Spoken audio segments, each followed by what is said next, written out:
பிரார்த்தனை செய்வோமாக. எல்லா இதயங்களையும், எல்லா விருப்பங்களையும், எல்லா ரகசியங்களையும் அறிந்திருக்கிற சர்வ வல்லமையுள்ள தேவனே, நாங்கள் தேவனிடத்தில் பரிபூர்ணமாய் அன்பு கூறும் உமது பரிசுத்த நாமத்தை உத்தமமாய் மகிமைப்படுத்தும் உமது பரிசுத்த ஆவியின் ஏவுதலால் எங்கள் இதயத்தின் சிந்தனைகளை சுத்தம் பண்ணியருள எங்கள் கர்த்தராகிய கிறிஸ்துவின் மூலமாய் வேண்டிக் கொள்கிறோம்.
செய்கிறேன். பாவிகளை ரட்சிக்க கிறிஸ்து இயேசு உலகத்தில் வந்தார் என்ற வார்த்தை உண்மை, எல்லா அங்கீகரிப்புக்கும் பாத்திரமானது. ஒருவன் பாவம் செய்வானானால் நீதிபதியாகிய இயேசு கிறிஸ்து நமக்காக பிதாவிடத்தில் பரிந்து பேசுகிறவராய் இருக்கிறார். நம்முடைய பாவங்களை நிவர்த்தி செய்த கிருபாதார பலி அவரே.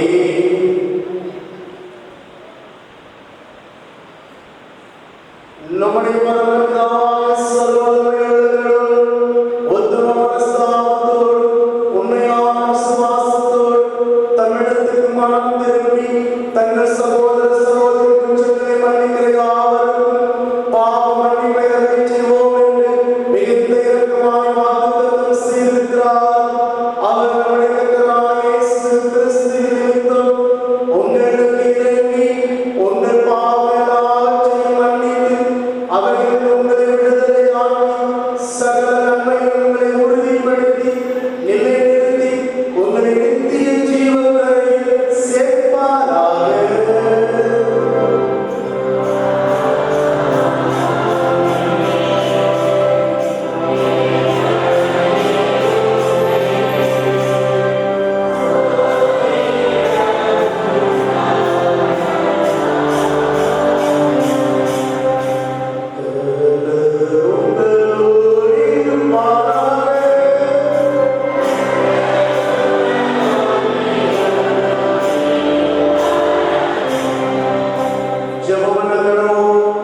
கிறிஸ்து பிறந்த திருநாளுக்கு முன்வரும் இரண்டாம் ஞாயிறு சுருக்க ஜெபம்.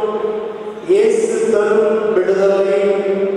மணமக்களை ரட்சிக்கும்படியாக எவ்வுலகிற்கு வந்த அருள்நாதரே, யூத குலத்திலே பிறந்து இஸ்ரவேலுக்கு மாத்திரம் ரட்சிப்பை அருளச் செய்யாமல் பிற இனத்தாராகிய எங்கள் எல்லாருக்கும் நீர் அருளச் செய்த மீட்புக்காக நன்றி செலுத்துகிறோம். பாவ அடிமைத்தனத்தில் இருக்கும் எல்லா மக்களும் உம்முடைய மீட்பின் அழைப்புகளை ஏற்றுக்கொண்டு விடுதலை வாழ்வுக்கு எதிராக தங்களை அர்ப்பணிக்கிறோம். நாங்களும் மீட்பின் பணியில் எங்களை ஈடுபடுத்திக் கொள்ள கிருபை அளிக்க வேண்டும் என்று எங்கள் ஆண்டவராகிய இயேசு கிறிஸ்துவின் வழியாக வேண்டிக் கொள்கிறோம்.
அவர்கள் கூடி வரும் முன்னே அவர் பரிசுத்த ஆவியானவர்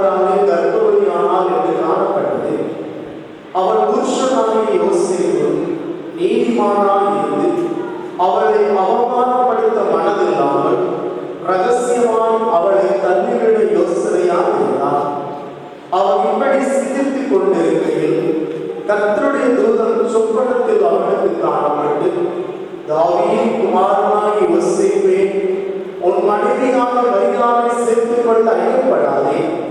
அவளிடத்தில் உற்பத்தியாய் இருக்கிறது பரிசுத்த ஆவியானவராலே உண்டானது. அவர் ஒரு குமாரனை பெறுவார். அவருக்கு இயேசு என்று பெயரிடுவாயாக. ஏனெனில் அவர் தமது ஜனங்களின் பாவங்களை நீக்கி அவர்களை ரட்சிப்பார் என்றார். தீர்க்கதரிசியின் மூலமாய் கர்த்தராலே உரைக்கப்பட்டது நிறைவேறும்படி இது எல்லாம் நடந்தது. அவன் இதோ ஒரு கட்டியை கற்பனையாக குமாரனை பெறுவார். அவருக்கு இம்மானுவேல் என்று பெயரிடுவார் என்று சொன்னார். இம்மானுவேல் என்பதற்கு தேவன் நம்மோடு இருக்கிறார் என்று அர்த்தமா என்பது இது கிறிஸ்துவின் நற்செய்தி.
உலக இரட்சகராம் இயேசு கிறிஸ்துவின் பிறப்பின் பண்டிகையை கொண்டாட ஆயத்தப்பட்டிருக்கிற பேதுரு ஆலயத்தை பேச்சுக்கொண்டே அவர் யாவரையும் வச்சுட்டு ஆண்டவர் இரட்சகருமாகிய இயேசு கிறிஸ்து நாமத்தினாலே அன்போடு வாழ்த்தி வருகின்றேன்.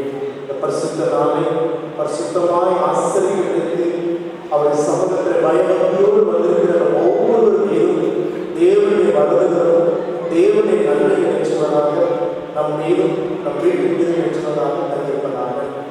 அதனால இந்த நாள் நம்முடைய ஆண்டு சிறப்பு வாய்ந்த ஒரு நாள். காரணம், ஒரு திருச்சபைக்கு எப்படி மூப்பர்கள் வாழ்வுகள் யாரும் முக்கியமோ ஒரு பாடல்களோட நினைச்சது ஒரு முக்கியம். சொன்னால் தாவீதின் காலத்திலே ஆண்டவர் துதித்து பாடிய சேவை வச்சுட்டார்கள் வைத்தார்கள். யோசபாத் ராஜா யுத்தத்திற்கு செல்வதற்கு முன்பதாக யுத்த வீரர்களை ஆயத்தப்படுத்துவதற்கு பதிலாக நினைச்சால் தேவனை துதித்து பாடிய சேவை கொண்டு இருக்கிறான். கர்த்தர் நிச்சயம் கொடுத்தார். அதே போல நம்முடைய தூய பேதுருவின் ஆலயத்துக்கு அலங்காரமாக இருக்கிற நம்முடைய பாடல்கள் பிள்ளைகள் நினைச்சதை அன்போடு வாழ்க்கை நினைச்சதை வரவேற்கிறேன். கர்த்தர் அவர்களை அவருடைய எதிர்காலத்தை நினைச்சுவாராக, ஆசீர்வதிப்பாராக.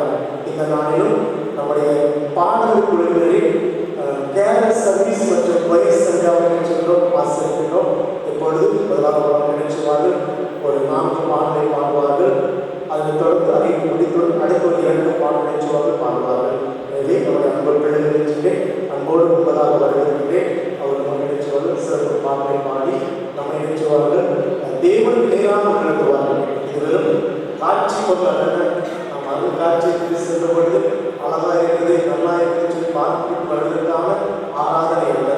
இது பாடலின் மூலமாக நமக்கு ஆண்டவர் சில நன்மையை செய்ய வேண்டும் எண்ணி பார்க்கணும்.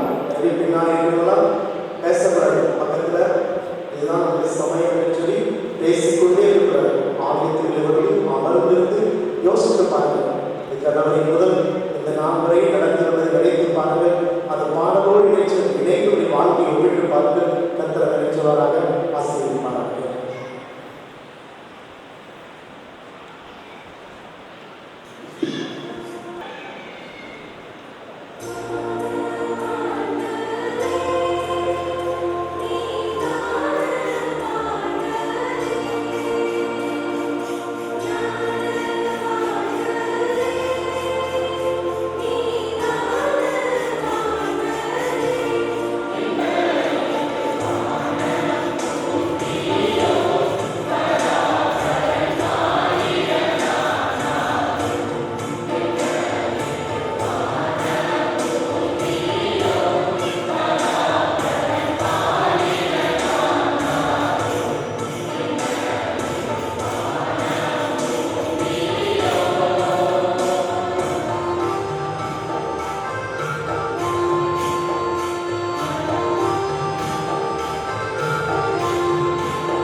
முதலாவது ஞாயிறாக நாம் ஆசிரியக்கிறோம்.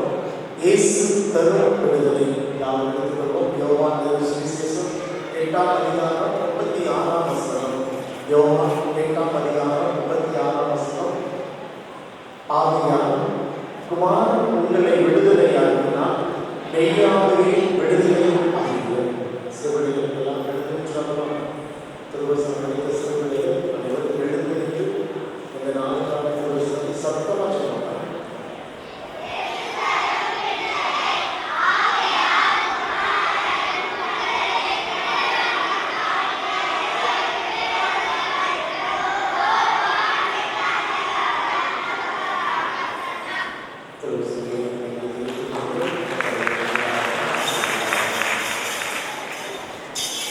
பரிசுத்த விவாக அறிக்கை.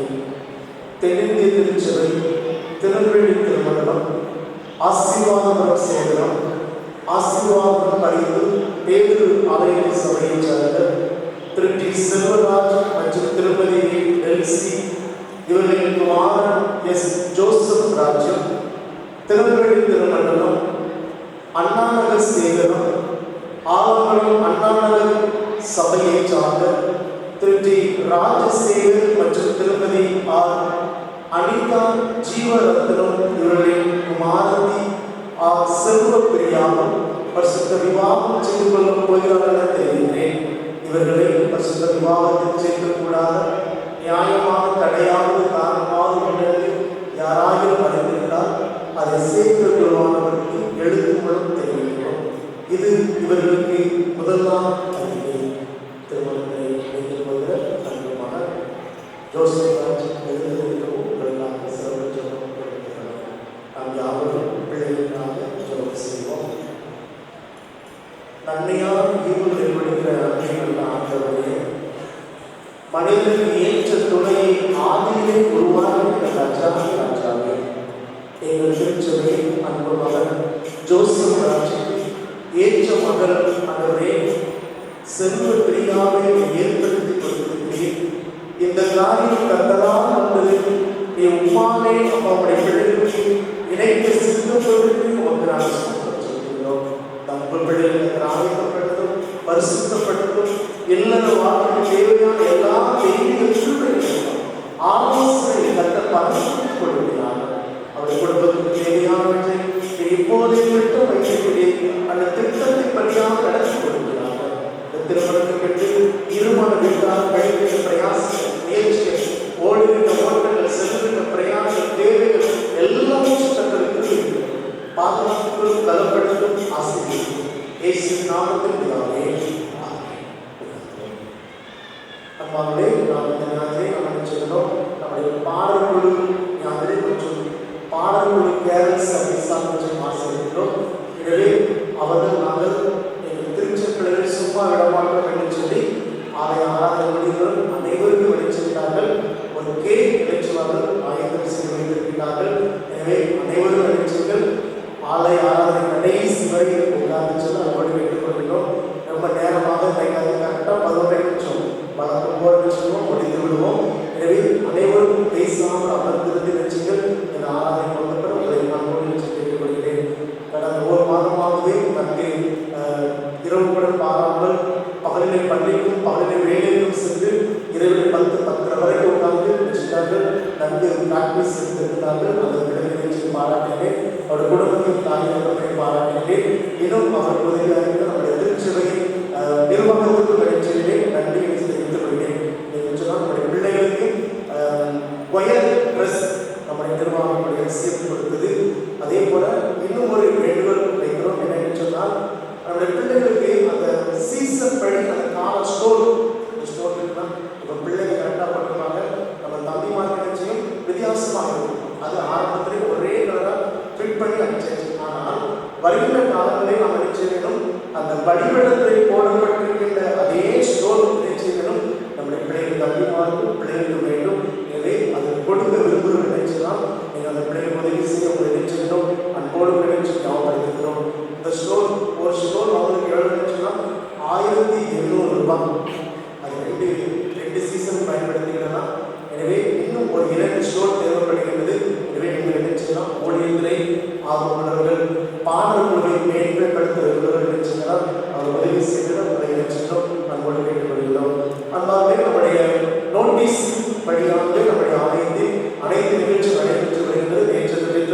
பாளையங்கோட்டை ஜவஹர் சேகரித்திருந்து பாடல்கள் நினைச்சிருக்கார்கள்.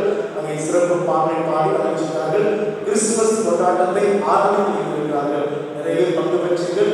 அது அனைவரும் பரிசு கொடுத்தார்கள். அந்த சேகரித்து பாடல் குழுவினர் பிள்ளைகளுக்கும் அதை ஒழுங்கு செய்து அந்த மாஸ்டர் தீவிர ஒழுங்கு நினைச்சிட்டு நம்முடைய சபை சார்பாக நன்றியை தெரிவித்துக் கொள்கிறேன். தொடர்ந்து இன்று முதல் நம்முடைய ஆலயத்தில் என்ன இருக்கின்றது சொல்லுங்க. கிறிஸ்துமஸ் பின்னாடி நிறைய நோட்டீஸே கிடைக்கிறீங்க. பின்னாடி நல்ல தெளிவாக கேட்கலாம். பின்னாடி கேட்கலாம். அந்த 3வது வாசம் 2வது வாசம் நல்லா கேட்கலாம். சரி. எனவே நம்முடைய நோட்டீஸ் படி நம்முடைய திருச்சபை ஒழுங்கின்படி இன்று மாலை நிகழ்ச்சியும் 6:30 நிகழ்ச்சி கூட 6 மணிக்கு இருட்டு விடுகிறது. 6 மணிக்கு நல்லா இருட்டு விடுகிறது. 6:30 நிகழ்ச்சிகள் ஆலயத்துக்கு வந்து விடுங்கள். நம்ம நிகழ்ச்சியும் பவனியாக கிறிஸ்துமஸ் கேரல் ரவுண்டாக நிகழ்ச்சிகளும் ஆரம்பிக்கிறோம். எனவே திருச்சபை அனைத்து நிகழ்ச்சிகள் அனைத்து இல்லங்களுக்கும் வாருங்கள். நம்ம வீட்டுக்கு எல்லாரும் வரணும். அப்படித்தானே நம்ம வீட்டுக்கு எல்லாரும் வரணும். அதே போல நீங்களும் எல்லா வீட்டுக்கும் பங்கு பெறணும். அனைவரும் பங்கு பெறுங்கள். உங்கள் அனைவருக்கும் முடிந்தவுடன் வெளிய உணவு நிகழ்ச்சிகள் ஒழுங்கு செய்யப்பட்டிருக்கிறது. நம்ம அனைவருக்குமே இரவு உணவு ஒழுங்கு செய்யப்பட்டிருக்கிறது. எனவே உணவு சமைக்க வேண்டும் என்று சொல்லி கவலை வேண்டாம். சரியா? பெண்களுக்கும் நினைச்ச கவலை வேண்டாம். எனவே ஜபத்தோடு நினைச்சு பங்கு பெற உங்களை அன்போடு கேட்டுக்கொள்கிறோம். இந்த நாளிலே எந்த பகுதியெல்லாம் என்று சொன்னால் ஆலய பகுதி, தெற்கு பகுதி மற்றும் மாதாபுரம் மற்றும் சாலூர் நகர் நிகழ்ச்சி நடைபெறும். இந்த நாளிலே நம்முடைய தெற்கு தெரு ஆலய தெரு மாதாபுரம் சாலூர் நகர் நடைபெறும். நாளை திங்கட்கிழமை அதே மாலை 6:30 மணிக்கு கிறிஸ்துமஸ் கேரளாக பால்மணமாதபுரம் மற்றும் துறைச்சாலைபுரம் மற்றும் செக் போஸ்ட் அந்த 3 பகுதியில் உள்ள பிள்ளை நிகழ்ச்சிகள் நீங்களும் பங்கு பெற வேண்டும். குடும்பத்திலையும் ஆயத்தமாக நிகழ்ச்சிகள். ஏதோ தாத்தா வந்துட்டாரு, ஐயா வந்துட்டான்னு சொல்லி நாளைக்கு தூக்கி போடக்கூடாது. ஜபம் பண்ணி கொடுக்கணும். கடந்த வாரத்தில் சொன்னேன். அதே போல் செய்திகள் கொடுத்தீர்கள். கடந்த வாரத்தில் நம்முடைய அந்த நினைவுபொது பண்டிகைக்காக அந்த நினைவுபொது பண்டிகைக்காக ரூபாய் 40,220 கிடைச்சது என்பதை நான் கொடுத்திருக்கிறேன். அனைவரும் ஜெபித்து கொடுத்தீர்கள். அதுதான் ஆசீர்வாதம். நம்ம கொடுத்து நினைச்சக்கூடாதுன்னா நினைச்சக்கூடாது, வேண்டாம் வெறுப்பு கொடுக்கக்கூடாதுன்னு சந்தோஷமாக குடும்பத்தோடு நினைச்சீர்கள். வரவேற்ற நினைச்சீர்கள். ஜெபித்து கொடுக்கிற பொழுது இயேசுவே இந்த காணிக்கையை ஆசீர்வதித்து ஜெபித்து கொடுக்க கேட்டுக்கொள்கிறேன். நாளைய தினத்தில் பால்மாதபுரம் துறைச்சாலைபுரம் செக் போஸ்ட் நடைபெறும். செவ்வாய்க்கிழமை சமுதாயங்களும் அருகே மற்றும் ஆசீர்வாதபுரம் இந்த பகுதி நிகழ்ச்சியும் கேரளா நிகழ்ச்சி நடைபெறும். இவை தொடர்ந்து நிகழ்ச்சிகள் அந்த கிறிஸ்துமஸ் கேரளெல்லாம் நீங்கள் ஆயத்தப்படும்படியாக உங்களை அன்போடு நிகழ்ச்சி ஞாபகப்படுத்திக் கொள்கிறேன். அதே போல இந்த பண்டிகை நிகழ்ச்சியாக வருகின்ற வெள்ளிக்கிழமை நம்முடைய ஆலயத்தில் ஒரு சிறப்பு கன்வென்ஷன் நடைபெறும். வெள்ளிக்கிழமை நம்முடைய ஆலயத்தில் கன்வென்ஷன் கூட்டம் நடைபெறும். அதிலே நம்முடைய தெற்காசி சகோதரர்கள் ஆண்டனி அவர்கள் சொல்வார்கள். நமக்கு ஆராதனை மற்றும் இறைவார்த்தை பகிர்ந்து கொடுப்பார்கள். சனிக்கிழமை இரவு கன்வென்ஷன் கூட்டம் அதிலே திரு எஸ். ஜோன்ஸ் ராஜா அவர்கள் நிச்சயமாக நமக்கு தெரிந்தவர்கள் அவர் பங்கு பெற்று நமக்கு இறைவார்த்தை கொடுப்பார்கள். வருகிற ஞாயிற்றுக்கிழமை 22ஆம் தேதி அட்வென்ட் 4வது ஞாயிற்றுக்கிழமையிலே மாலை 7 மணிக்கு நம்முடைய சபையார் பல நிகழ்ச்சி நடைபெறும். 22ஆம் தேதி நம்முடைய சபையார் பல நிகழ்ச்சி மாலை நடைபெறுவதை நான் தெரிவித்துக் கொள்கிறேன். அதே 22ஆம் தேதியிலே நம்முடைய இளவே சபையாகிய தானாவது கிறிஸ்து ஆலயத்தில் 11வது ஆலய பிரதிஷ்டை பண்டிகை நடைபெறும். எனவே நம்முடைய ஆலயம் முடித்துவிட்டு அந்த பண்டிகையில் வச்சு பங்கு பெறுங்கள். அசனத்திற்கு பங்கு பெறும்படியாக உங்களை அன்போடு கேட்டுக்கொள்கிறேன். 23ஆம் தேதி திங்கட்கிழமை மாலை 6 மணிக்கு சேகர அளவிலான எல்லாம் தம்பதியர் கூடுகை நம்முடைய ஆலய வளாகத்தில் வைத்து நடைபெறும். கடந்த வாரத்திலே நம்முடைய பெண்கள் மற்றும் வாழ்வில் பழைய நிகழ்ச்சி சிறப்பாக நடைபெற்று கிட்டத்தட்ட 250 மேற்பட்ட பங்கு பெற்றார்கள். சந்தோஷம். அதே போல நம்முடைய சேகர அளவிலான இளம் தம்பதியர் கூடுகை நிகழ்ச்சி நடைபெறும். உங்களுக்கு அனைத்து வகை நிகழ்ச்சியும் ஆவிக்குரிய கேம்ஸ் நிகழ்ச்சி நடைபெறும். வேத வசனங்கள் விளையாட்டுகள் நடைபெறும். உங்களுக்கு ஆலோசனை கொடுக்கப்படும் என்பதை நான் தெரிவித்துக் கொள்கிறேன். எனவே திருமணமாகி கடந்த 2009 அப்புறம் திருமணமான அனைவரும் நிகழ்ச்சிகள் குடும்பமாக தொடங்கப்படுகிறது. கணவன் மனைவி பிள்ளைகள் கணவன் மனைவி பிள்ளைகள் பங்கு பெற வேண்டும். உங்களுக்கு சிறப்பு பரிசுகளும் ஆயத்தமாக இருக்கிறது. எனவே உங்களுக்கு உணவும் நிகழ்ச்சியும் ஒழுங்கு செய்யப்படுகிறது. அப்பொழுது தெரிந்து கொள்கிறேன். அதே போல 24ஆம் தேதி நம்முடைய வருடாந்தோறும் நாம் நினைவு கூறுதல் பண்டிகை, அந்த பாயாச பண்டிகைக்கான ஜபம், ஆயுத ஜபம் காலை 7 மணிக்கு நடைபெறும். மாலை 4 மணிக்கு அந்த நினைவு கூறுதல் பண்டிகையான பாயாசம் வழங்கப்படும். அதே நிகழ்ச்சியில் பங்கு பெறுங்கள். இந்த ஆண்டு நம்முடைய திரு பால்துறை அவருடைய வரிக்காரர்கள் நிகழ்ச்சிகள் ஜபத்தோடு ஆயத்தப்படுகிறது. இந்த ஆண்டு ஒவ்வொரு ஆண்டும் நம்ம நிகழ்ச்சிகள் 3 குழுவாக வைத்து செய்து கொண்டு வருகின்றோம். கடந்த ஆண்டு நிகழ்ச்சி செய்தார்கள். அதே போல இந்த ஆண்டிலே திரு பால்துறை அவருடைய வரிக்காரர்கள் நிகழ்ச்சிகள் நீங்கள் ஜபத்தோடு அதை நாம் ஆயத்தப்படும். நம்மோடு கேட்டுக்கொள்கிறேன். மற்ற நிகழ்ச்சியெல்லாம் நிகழ்ச்சி வழக்கம் நடைபெறும். அதே போல ஒரு நிகழ்ச்சி தவறுவிட்டே இருந்தவர் தான் 29ஆம் தேதி நம்முடைய ஓய்வு நாள் பாடசாலைகளுடைய நிகழ்ச்சிகள் 29ஆம் தேதி இரவு 7 மணிக்கு நிகழ்ச்சியும் நம்முடைய ஓய்வு நாள் பாடசாலைகளுடைய நிகழ்ச்சி நடைபெறும். அதை நிகழ்ச்சிகள் உற்சாகமாக கொண்டு வர அந்த பிள்ளை ஆயுதப்பட நிகழ்ச்சி ஞாபகப்படுத்திக் கொள்கிறேன். திருவசன தேர்வுக்காக நிகழ்ச்சிகள் நீங்கள் ஆயுதப்படுங்கள். திருவசன தேர்வு நிகழ்ச்சி உற்சாகமாக பங்கு பெறுங்கள். அதேபோல இந்த ஆண்டு கிறிஸ்துமஸ் தினம் அன்றைய நிகழ்ச்சிகள் நமக்கு கிறிஸ்துமஸ் ஆராதனை அதிகாலை 3:30 மணிக்கு நடைபெறும். அதனைத் தொடர்ந்து விளையாட்டு போட்டிகள் நிகழ்ச்சி காலை 8 மணிக்கு ஆரம்பமாகும். விளையாட்டு போட்டிகள் காலை 8:30 மணிக்கு ஆரம்பமாகும். எனவே நிகழ்ச்சி அதனை பங்கு பெறுங்கள். அதற்காக எங்களுக்கு பரிசு பொருட்கள் கேட்க நம்முடைய தம்பிமார்கள் ஏற்பட்டு சொன்னாங்க கொடுக்கிறது. நம்முடைய தம்பிமார்கள் சொன்னாங்க அந்த விளையாட்டு போட்டிக்கான பரிசு கேட்க வருவார்கள். நீங்கள் அதில் நிகழ்ச்சி உற்சாகம் பங்கு பெறுங்கள். அந்த விளையாட்டு போட்டிகள் நம்முடைய தினம் முழுவதும் நம்முடைய ஆலய நிகழ்ச்சிகள் நிரம்பியிருக்கிறது. யாரும் நினைச்சக்கூடாது வேற எங்கே எந்த வேலை வைக்காமல் நம்முடைய ஆலய வளாகத்திற்கு அங்கோடு கேட்டுக் கொள்கிறேன். அதே போல நம்முடைய பண்டிகை வழியாக ரூபாய் 1000 ஒழுங்கு செய்யப்பட்டிருக்கிறது. நீங்கள் அதை நிகழ்ச்சிகள் செலுத்தி ரசித்து பெற்றுக்கொள்ள அங்கோடு கேட்டுக்கொள்கிறேன். அதே போல இந்த கிறிஸ்துமஸ் காலத்தில் யாராவது ஞாபகம் கொடுக்க விரும்பினால் ஒரு பிள்ளைகளுக்கு பரிசுத்த ஞாபகம் கொடுக்க விரும்பினால் அதற்கான விண்ணப்ப படிப்பதை பெற்றுக்கொள்ள உங்களை அங்கோடு நிகழ்ச்சி கேட்டுக்கொள்கிறேன். நம்முடைய சேகர வேலை வாய்ப்பு முன்னுரிமை பட்டியலுக்காக விண்ணப்பம் நிகழ்ச்சியில் எடுத்து உள்ளது. நம்முடைய சேகர வேலை வாய்ப்பு முன்னுரிமை பட்டியலுக்கான புதுப்பித்தல் மற்றும் புதிதாக பணிகள் ஆகியவர்கள் நிகழ்ச்சிகள் டிகிரி முடித்தவர்கள் அதை நிகழ்ச்சிகள் கவனம் செலுத்தி அதிகம் பெற்றுக்கொண்ட நிகழ்ச்சிகள் அதை பூர்த்தி செய்ய நம்முடைய அங்கோடு கேட்டுக்கொள்கிறேன். அதை தொடர்ந்து ஒவ்வொரு நிகழ்ச்சியும் நிச்சயமாக ஆதரவோடு இருப்பாராக. நிச்சயமாக நம்முடைய எல்லா ஈவுகளையும் கிருபையில் கொடுத்து நிச்சயமாக ஆசீர்வதிப்பாராக. இந்த பண்டிகை நோக்கி நிகழ்ச்சிகள் எங்களுடைய வேதாந்தத்தை வைத்திருந்தோம் செலுத்திக் கொள்ளுங்கள். ஒவ்வொரு நிகழ்ச்சியும் ஒவ்வொரு ஆராதனையும் தெய்வ திட்டத்தின்படியாக தெய்வ பிரசனத்தின்படியாக நிகழ்ச்சிகள் நமக்கு பிரயோஜனமாக அதுதான் இந்த நிகழ்ச்சி அனைத்தும் வெறும் வருஷா வருஷம் நிகழ்ச்சி போல இருக்கிறார். நமக்கு ஏதாவது ஒரு வகை நிகழ்ச்சிகளும் உதவி செய்யும், ஏதாவது ஒரு வகை நிகழ்ச்சிகளும் பிரயோஜனமாக இருக்கிறது. அப்படிப்பட்டதாக அமைய கல்வி சொல்வாராக உதவி செய்வாராக என்பதை நம்மோடு தெரிவித்துள்ளேன். அதே போல இந்த ஆண்டிலே 1ஆம் தேதி ஜனவரி மாதம் 1ஆம் தேதி குருவானத்திலே ஊழியர்கள் ஜபக்கூட்டம் நடைபெறும். அதற்கு பங்கு பெறுங்கள். அதே போல 5ஆம் தேதி ஜனவரி மாதம் 5ஆம் தேதி நம்முடைய வாலிபர் சகோதரர் மற்றும் ஆண்களுக்கான தொழில் முனைவோர் சிறப்பு கொள்கையும் ஆலய வளாகத்தில் நடைபெறும். இப்படி பெண்கள் வாலிபர்கள் நடைபெற்றதோ இளம் தம்பதிகள் நடைபெற்றதோ அதே போல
நினைச்சுவாங்க கேட்பாங்க.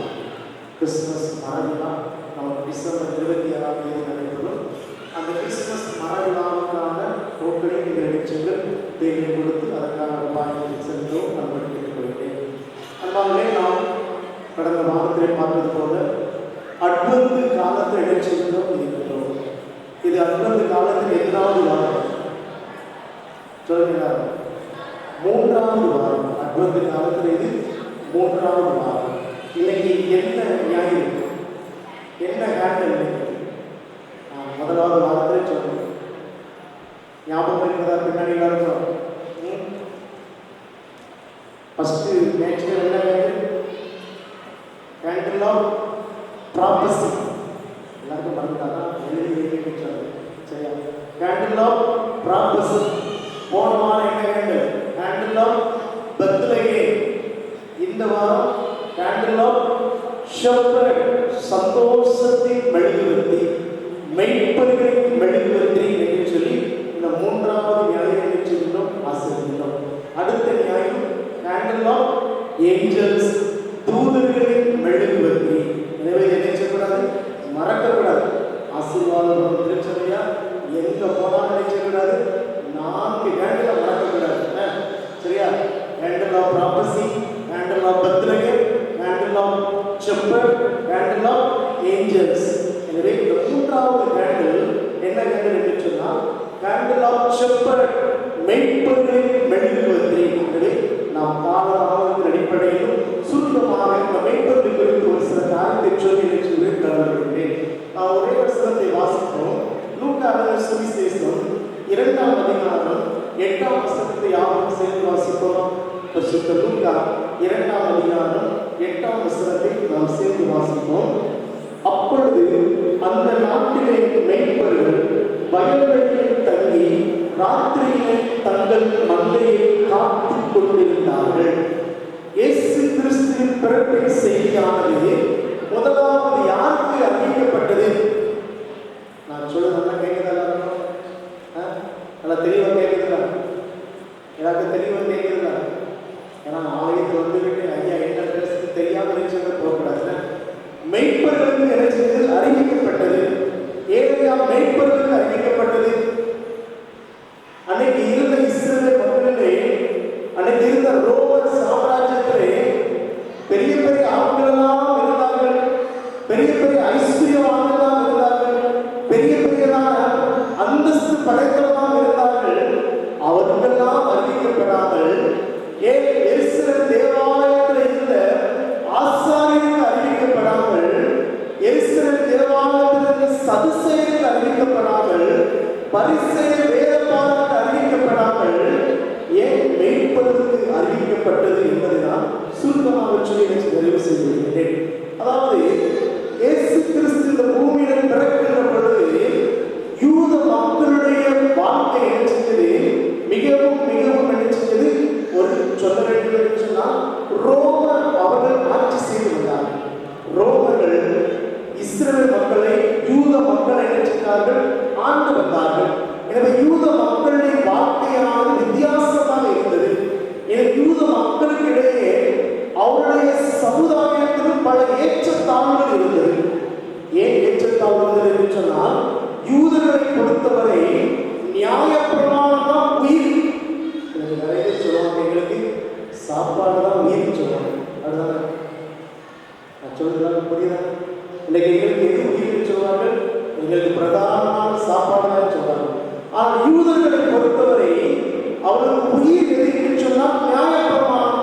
இந்த நியாயப்பிரமாணத்தை யார் அதிகமாக கற்று, யார் அதிகமாக ஆர்வத்தோடு இருக்கிறார்களோ அவர்கள் தான் சமுதாயத்திலே அந்தஸ்து படைத்தவர்கள். இன்னைக்கு நம்ம எதை வச்சு அடிப்படையாக வச்சு மதிப்பு கொடுக்கிறோம்? நல்ல பணம், நல்ல அந்தஸ்து, நல்ல பதவி, நல்ல பட்டம் இருந்தால் அவங்க உயர்ந்தவர்கள் என்று நம்ம நினைச்சிருக்கோம், அந்தஸ்து கொடுக்கிறோம். ஆனால் இயேசு கிறிஸ்து பிறப்பின் நாட்களிலே அந்தஸ்து எதின் அடிப்படையில் வழங்கப்பட்டது என்று சொன்னால் நியாயப்பிரமாணத்தை பின்பற்றுவதன் அடிப்படையிலே அந்தஸ்து வழங்கப்பட்டது. அப்படி என்று சொன்னால் அந்த நியாயப்பிரமாணத்தை அதிகமாக விரும்புவது யார் என்று சொன்னால் ஆசாரியர்கள். ஆலயத்தில் இருக்கின்ற ஆசாரியர்கள்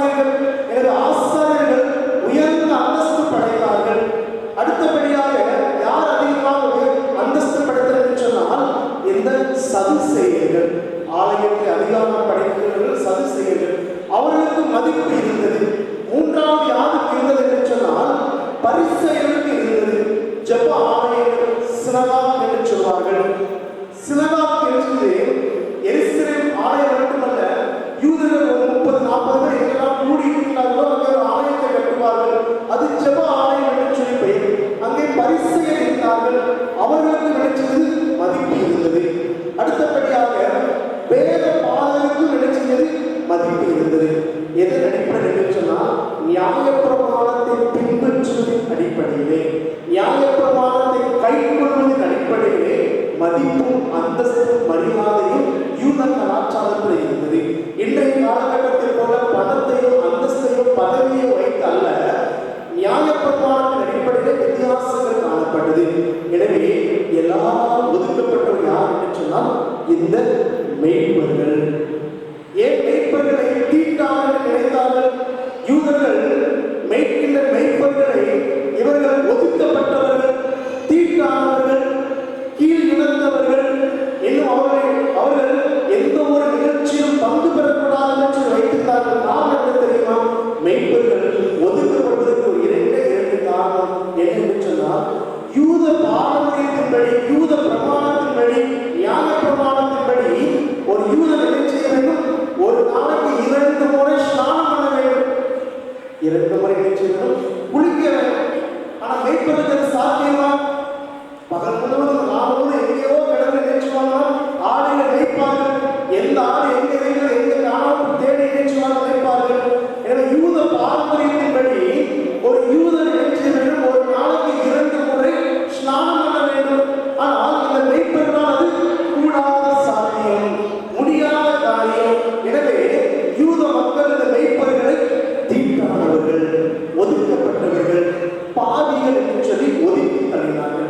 இன்னொரு காரணம் என்னன்னு சொன்னால், இந்த மெய்ப்பர்களை ஒதுக்குறதுக்கு இரண்டாவது காரணம் என்னன்னு சொன்னால், யூத பாரம்பரியத்தின்படி, நியாயப்பிரமாணத்தின்படி என்ன செய்யக்கூடாது? ஒரு யூதன் செத்து போனதை தொடக்கூடாது.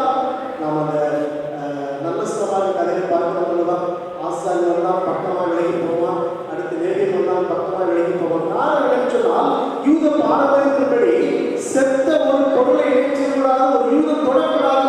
தொட்டால் அவன் தீட்டுப்பட்டவன். ஆனால் அந்த மெய்ப்பருடைய நிலைமை என்ன?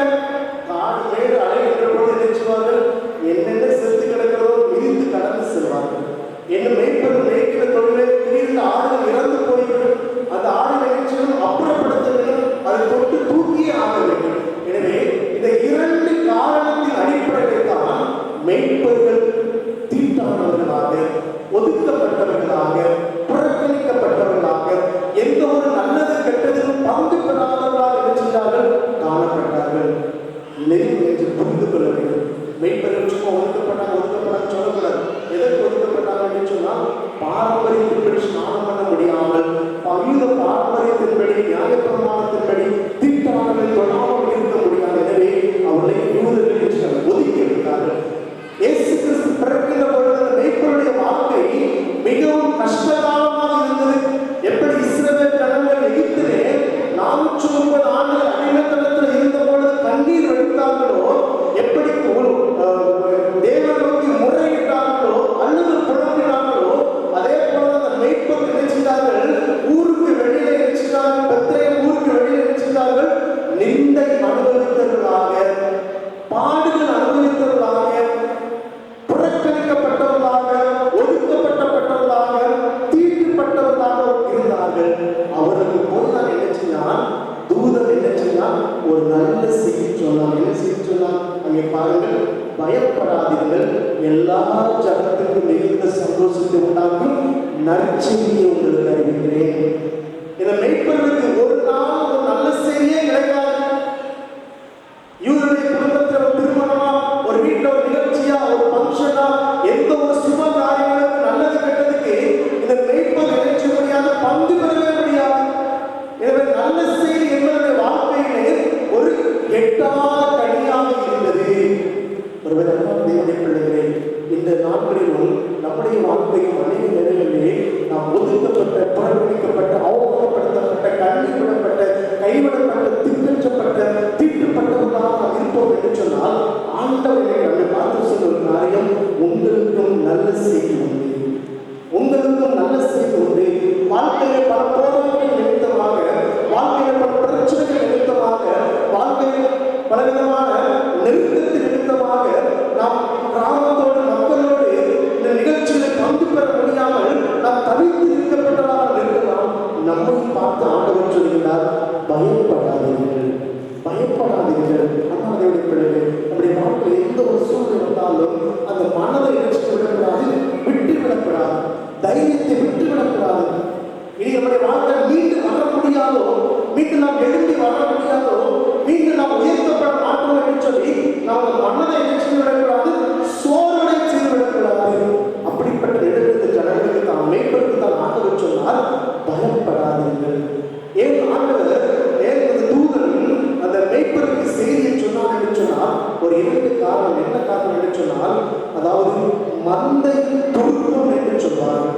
மந்தை துருக்கமாக மேய்ப்பர்கள் காணப்பட்டார்கள். ஒரு சமுதாயத்தை ஒதுக்கப்பட்டாலும் யூத ஜனங்கள் அவர்கள் தீட்டாவாக எண்ணினார்களும் அந்த மேய்ப்பர்களின் பணி யூத மக்களுக்கு தேவைப்பட்டது. மேய்ப்பர்களின் பணி யூதர்களுக்கு எனக்கு தேவைப்பட்டது. எப்படி தேவைப்பட்டது என்று சொன்னால், அந்த தேவாலய நிகழ்ச்சியிலும் பலி செலுத்த வேண்டும். அந்த பலி செலுத்தும் ஆடு எங்கிருந்து கிடைக்கும்? இந்த மேய்ப்பர்கள் நற்சாட்சி கொடுத்தாலாம், இந்த மேய்ப்பர்கள் சர்டிபிகேட் கொடுத்தாலாம் ஆலய நிகழ்ச்சியுடையும் பலி செலுத்த முடியும். ஏன் தூதர்கள் மேய்ப்பர்களுக்கு கிறிஸ்து பிறந்த செய்தி முதலாவது சொன்னார் என்று சொன்னால், ஒன்று என்ன என்று சொன்னால், அதாவது ஆலயத்தை பலி செலுத்த வேண்டும் என்று சொன்னால் அந்த ஆடு என்ன செய்யக்கூடாது? பழுதாக இருக்கக்கூடாது. மேய்ப்பர் என்ன செய்வார்கள்? அந்த பட்டணத்தில் என்ன செய்வார்கள்? நம்மளாம் கோபுரத்தை கட்டி வைத்திருக்கிறோம், நல்ல செங்கலாக வைத்து கட்டி வைத்திருக்கிறோம். அந்த கோபுரத்துக்கு அடிக்கலாம் நம்ம மாட்டை ஆராதிக்கிறோம். மேய்ப்பர் என்ன செய்வார்கள்? கற்களை ஒன்றுமே ஒன்றாக அடுக்கி வைத்து நினைச்சுவார்கள். ஒரு கோபுரம் போல எழுப்பி இருப்பார்கள். அந்த கற்கள் மேலே நின்று ஆடுகளை தீட்டுப்படுத்தாதபடிக்கு கரடிகளோ மிருகங்களோ என்னும் திருடர்களோ வராத நினைச்ச கோபுரத்தை பாதுகாப்பார்கள். இன்னும் அந்த கற்களுக்கு கீழே அடியிலே ஒரு சின்ன அறை இருக்கும். அந்த அறைக்கு தான் மந்தையின் துருக்கம் என்று ஒரு பெயர் இருக்கும். அந்த மந்தையின் துருக்கம் எதற்கு என்று சொன்னால், ஒரு ஆடு கருவுற்று முதலாவது ஈன்றெடுக்கும் பார்த்தீங்களா, அந்த நேரத்திலே அந்த ஆட்டுக்குட்டியை அந்த மந்தை துருக்கத்தில் கொண்டு வைத்து விடுவார்கள். அது நிகழ்ச்சியும் ஈன்றெடுத்த பிற்பாடு குட்டி ஆடு நிகழ்ச்சியும் புள்ளி குதித்து விளையாடும். அது அடிப்பட்டு விடக்கூடாது என்பதற்காக அந்த குட்டி ஆடை சுற்றி துணியினால் சுத்தி வைப்பார்கள். எப்படி இயேசு கிறிஸ்துவை புல்லறையை வைப்பதற்கு பதிலாக துணியினால் சுத்தி வைத்தார்களோ, அதே போல எருசலேமிலே ஆடு பலியிடுவதற்கு தேவையாக அந்த தலையீச்சு முதலாவது தலையீச்ச ஆட்டை பாதுகாப்பதற்கு இணைச்சுவார்கள், துணியினால் சுற்றி இணைச்சோர் விடுவார்கள். அது அந்த கல்வியிடத்தில் மோதி காயப்பட்டு விடக்கூடாது என்பதற்காக மேய்ப்பது இணைச்சுவார்கள், அந்த துணியை சுற்றுவார்கள். அடுத்து இணைச்சுவார்கள் சொன்னால் ஒரு தொட்டி, அது தொட்டியை இணைச்சுவார்கள் சொன்னால் சுண்ணாம்பினால் இணைச்சுவார்கள், ஒழுங்குவார்கள். ஒரு காலகட்டத்தில் வீட்டில்தான் அந்த மாட்டு சாதத்தை வைத்து ஒழுங்குற காலத்தில் போய்விட்டது. இன்னைக்கு நினைச்சுக்கிட்டோம் ஒயிட் கிராஸ் பறவை கடந்து நினைச்சுக்கிட்டோம், வீடு ஃபுல்லாக டைல்ஸ் மார்பிள் எல்லாம் வரைக்கும் மாட்டி விட்டோம். ஏன் சுண்ணாம்பினால் தடையாக சொன்னால் அது அந்த ஆட்டுக்கு என்ன செய்யாது? வியாதியை கொண்டு வராது. மெய்ப்பொருளுடைய கரிசனையை பாருங்கள். நான் சொல்லுகிறேன், லூக்கா 2:8 மெய்ப்பர்கள் தங்கள் பணியை தங்கள் மந்தையை காத்து கொண்டிருந்தார்கள். ஒரு ஆட்டுக்குட்டி ஈடுத பிற்பாடு குட்டி ஆடு அடிபட்டு விடக்கூடாது என்பதற்காக துணிகளை சுற்றி இறைச்சுவர் பாதுகாப்பார்கள். அடுத்து அந்த ஆட்டுக்கு நோய் வரக்கூடாது, வியாதி வரக்கூடாது என்று சொல்லி சுண்ணாம்பினால் ஒழுகிய தொட்டியை இறைச்சுவார் வைப்பார்கள். அந்த தொட்டியில கிடக்கிற ஆடை பரிசோதித்து பார்ப்பார்கள். எப்பொழுது தெரியுமா? பரிசோதிப்பார்கள்.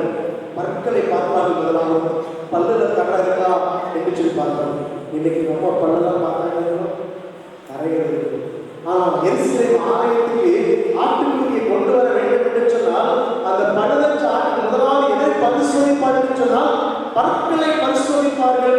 அடுத்து எதை பரிசோதிப்பார்கள் என்று சொன்னால் காது மடல் நன்றாக இருக்கிறதா, கிழிவு இருக்கிறதா, பெருசாக பார்ப்பார்கள்.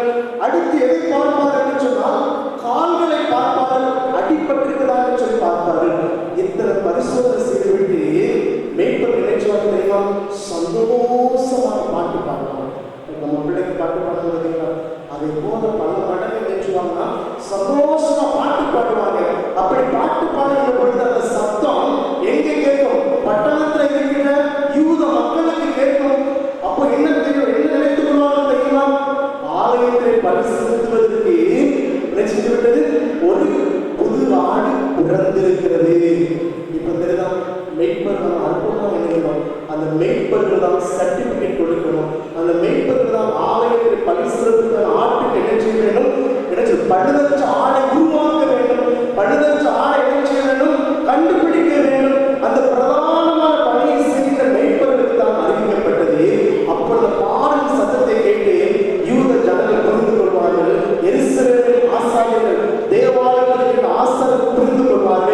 அதிகாரம் 6 வாசிப்பார்கள்.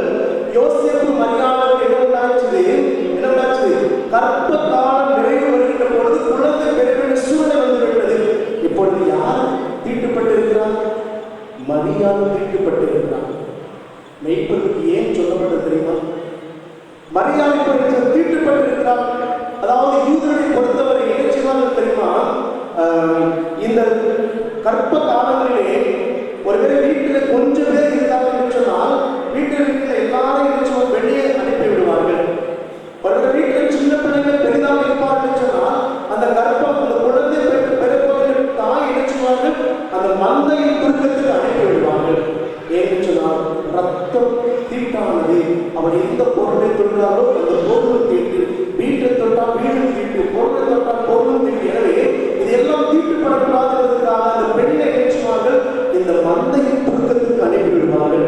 மெய்ப்பர்கள் மந்தையின் துருக்கம் நச்சுமா கற்களாலே கட்டி எழுப்புகின்ற ஒரு கீழே ஒரு அறை இருக்கும். அந்த அறையில் அந்த முன்னெடுத்தான் இயேசு நினைச்சுதான் பிறந்தார். இப்படி மரியாதை நினைச்சிருந்தால் பொழுது அந்த மந்தையின் துருக்கமான இடத்துல வந்து எதை பெற்றிருக்கிறார்? குழந்தையாக பால் இயேசுவை பெற்றிருக்கிறார். அப்பொழுதுதான் மெய்ப்பர்கள் போய் நினைச்சு பார்க்கிறார்கள். போய் பார்த்து நினைச்சு சட்டிகள் கொடுக்க என்ன கொடுக்க வேண்டும்? ஆடு பழுதற்றது, ஆடு பலிஸ்தத்துக்கு முதலில் சட்டி கொடுக்க வேண்டும். அதே போலதான் இயேசு வந்து பார்த்து நினைச்சுவாங்க தெரியுமா? சந்தோஷப்பட்டு பாட்டு பாடினார்கள், சந்தோஷப்பட்டு மகிழ்ச்சியோடு பாடல் பாடினார்கள். அப்பொழுது யூத தேவாலயத்தில் இருந்த ஜனங்கள் ஆசிரியர்கள் என்ன பெற்றுக்கொண்டார்கள் தெரியுமா? ஒருவேளை எத்தனையோ குழந்தைகள் பிறந்தது, எத்தனையோ பிள்ளைகள் பிறந்தார்கள். தேவதூதன் தோன்றி மெய்ப்பர்கள் போய் பாருன்னு சொல்லவில்லை. ஏனென்றோ அவர்களெல்லாம் இந்த உலகத்தில் வாழ்வதற்காக பிறந்தார்கள். எத்தனையோ பிள்ளைகள் பிறந்த பொழுதுதான் தூதன் தோன்றி மெய்ப்பர்கள் சொல்லவில்லை, போய் பாருன்னு சொல்லவில்லை. ஆனால் இயேசு பிறந்தவுடன் நீங்க போய் பாருன்னு சொன்னார். எதற்கு என்று சொன்னால் மற்ற பிள்ளைகள் எல்லாம் வாழ்வதற்கு பிறந்தார்கள். இந்த பிள்ளையோ எல்லா ஜனங்களுடைய பாவங்களுக்கு மீட்பதற்காக பிறந்தார். அல்லேலூயா, அல்லேலூயா. எல்லாருடைய பாவங்களிலிருந்து விடுதலை கொடுப்பதற்காக அவர் இயேசு பிறந்திருக்கிறார். நாம் வாசித்த சுவிசேஷ பகுதி மத்தேயு 1ஆம் அதிகாரத்தை பார்த்தோம்னா அவருக்கு இயேசு என்று பெயரிடுவார். ஏனெனில் அவர் தமது ஜனங்களின் பாவங்களுக்கு விடுவிப்பார், விடுதலை கொடுக்கும்படியாக பிறந்தார். அந்த குழந்தையை பாலத்தை பார்த்த பொழுது எப்படி ஒரு ஆட்டுக்குட்டி பிறந்தவுடன் அந்த ஆட்டுக்குட்டியை துணிகளை சுற்றி அங்கே முன்னிலை வைத்து இடத்துல வைத்திருப்பார்களோ அதே போல இந்த குழந்தை இயேசு பிறந்து முன்னிலை சுற்றிருக்கதை கண்டார்கள், சந்தோஷப்பட்டார்கள். அடுத்து அந்த முன்னிலையிலே அந்த சுண்ணாம்பால் தடவப்பட்ட இடத்திலே ஆண்டவர் இயேசுவை படுக்க வைத்திருந்தார்கள். அதை கண்டார்கள், சந்தோஷப்பட்டார்கள். அடுத்து கைகளை கால்களை எல்லாவற்றையும் பார்க்கிறார்கள், பழுது இல்லை, சந்தோஷத்தோடு நினைச்சார்கள். மெய்ப்பர்கள் பாடி தேவனை துதித்தார்கள். அங்கே இயேசுவில்லை, தேவாலயத்தில் இருந்தவர்கள் இன்று நமக்கு நினைச்சுவிட்டார் ஒரு படி செலுத்துவதற்கு ஆடு பிறந்திருக்கிறது சொல்லி அவர்கள் கண்டு கொண்டார்கள். மெய்ப்பர்கள் சர்டிபிகேட் கொடுத்தார்கள். அண்ணாதை வழிபடுகிறேன். இந்த நாளிலே மெய்ப்பர் மெய்ப்பர்களின் மெழுகத்தில் நாம் கற்றுக் கொடுக்கிற காரியம் என்று சொன்னால் நம்முடைய பணிகளை சரியாக செய்கிறோம். லூக்கா 2ஆம் அதிகாரம் 8ஆம் வசனம் பார்க்கிறோம். மெய்ப்பர்கள் தங்கள் பணிகளை சரியாக செய்தார்கள். என்ன சரியாக செய்தார்கள்? தாங்கள் ஒதுக்கப்பட்டவர்களாக இருந்தாலும், தாங்கள் புறக்கணிக்கப்பட்டவர்களாக இருந்தாலும், தாங்கள் வெறுக்கப்பட்டவர்களாக இருந்தாலும் யூதர்களுக்கு உதவி செய்வதில்லை, சோர்ந்து போகவில்லை.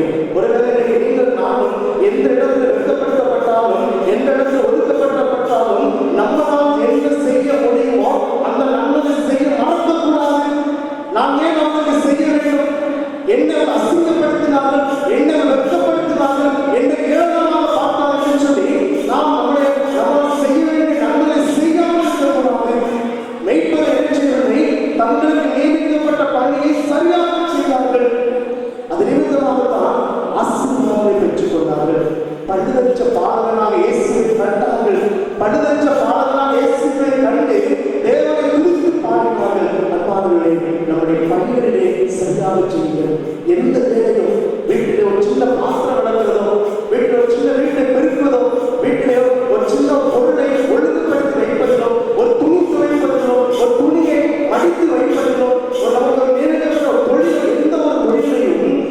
என்ன செய்ய வேண்டும்?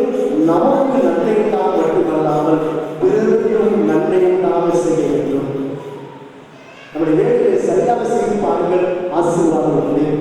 வேலை செய்ய மனதில்லாதவர், வேலை செய்வதற்கு சோம்பலுள்ளவர், வேலை செய்வதற்கு அவன் தன் காலத்தை தள்ளி கொண்டு என்ன செய்வான்? எந்த ஒரு நன்மையும் செய்ய மாட்டான். முடிவில் அவன் என்ன செய்வான்?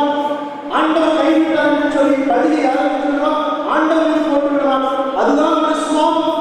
ஆனால் தேவ பிள்ளை நீங்கள் நானும் எப்படி ஒரு மெய்ப்பர்கள் தங்கள் பணியை சரியாக செய்து ஒரு பழுதற்ற ஆட்டை உருவாக்கினார்களோ, ஒரு பழுதற்ற ஆட்டை கண்டுபிடித்து சந்தோஷப்பட்டு மகிழ்ந்தார்களோ, இன்னைக்கு கிறிஸ்துவாகிய பாதங்களை நீங்களும் நானும் கண்டு நினைச்சும் மகிழ வேண்டும். அதுதான் கிறிஸ்துமஸ். இயேசுவை கண்டு ருசித்திருக்கிறோமா? பக்தர் தாவீது சொல்கிறார், கர்த்தர் நல்லவர் என்பதை ருசித்து பாருங்கள். ஆண்டவர் ருசி பார்த்திருக்கிறோமா?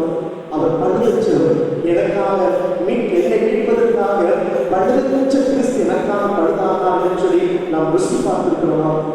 மெய்ப்பர்கள் கண்டார்கள், செய்தார்கள், ஆசீர்வதிக்கப்பட்டார்கள். ஒரு காலம் நல்ல செய்தி கிடைக்காத மேற்பர்களுக்கு கிறிஸ்து பிறகு செய்தி கிடைத்தது. ஒரு காலம் நமக்கு கிடைச்சது. ஒரு காலத்தில் யூதருக்கு மட்டும்தான் பொழுது கொள்ளவே இருந்த நிலைமை மாற்றி நம்ம எல்லாம் ஆறாத நிலைமை உருவாக்கி கொடுத்திருக்கிறாரே. அந்த இயேசுவை நினைச்சுவோம், ருசி பார்ப்போம், கண்டுகொள்வோம், மகிழ்ச்சி அடைவோம், ஆனந்த மகிழ்ச்சி அடைவோம். கர்த்தரை